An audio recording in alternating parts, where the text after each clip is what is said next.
جب ابو جہل کا بیٹا کلمہ پڑھنے آیا، میرے پیارے نبی کریم رسول اللہ صلی اللہ علیہ وآلہ وسلم نے سارے صحابہ اکرام کو بٹھا لیا اور فرمانے لگے، مجھے خبر ملی ہے کہ اکرمہ کلمہ پڑھنے آ رہا ہے، میری بات سنو۔ صحابہ اکرام کہنے لگے، حضور صلی اللہ علیہ وآلہ وسلم حکم کریں۔ تو محبوب صلی اللہ علیہ وآلہ وسلم نے فرمایا، کوئی اس کے سامنے اس کے باپ کو گالی نہ دے، کوئی اس کے باپ کو اس کے سامنے برا کہہ کر نہ پکارے۔ ابو جہل جو پکا بے ایمان کافر تھا، جس کے بارے میں نبی کریم صلی اللہ علیہ وآلہ وسلم نے فرمایا تھا، میری امت کا فرعون ابو جہل ہے، جس نے اسلام کو مٹانے کے لیے ایڑی چوٹی کا زور لگایا۔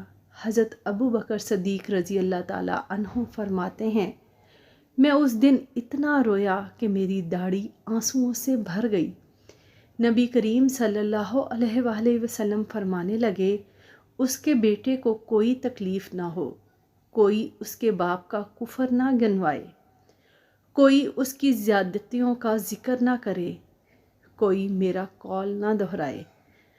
حضرت سیدنا ابو بکر صدیق رضی اللہ تعالیٰ عنہ فرماتے ہیں، میں رونے لگا تو مجھ سے ابو درداء کہنے لگے، آپ کیوں رو رہے ہیں؟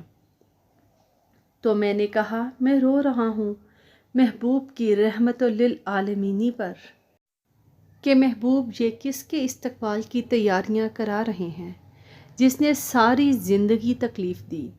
میرے پیارے نبی صلی اللہ علیہ وآلہ وسلم اتنے کریم تھے، اور ہم لوگوں کی کوئی نہ کوئی کوتاہی تلاش کرتے رہتے ہیں۔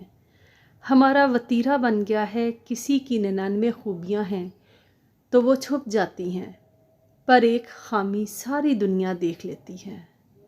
یہ ہمارے اندر کی وہ کمزوری ہے جس نے ہمارے علماء، مشائخ اور بزرگوں تک کو معاشرے کے اندر بدنام کر دیا ہے۔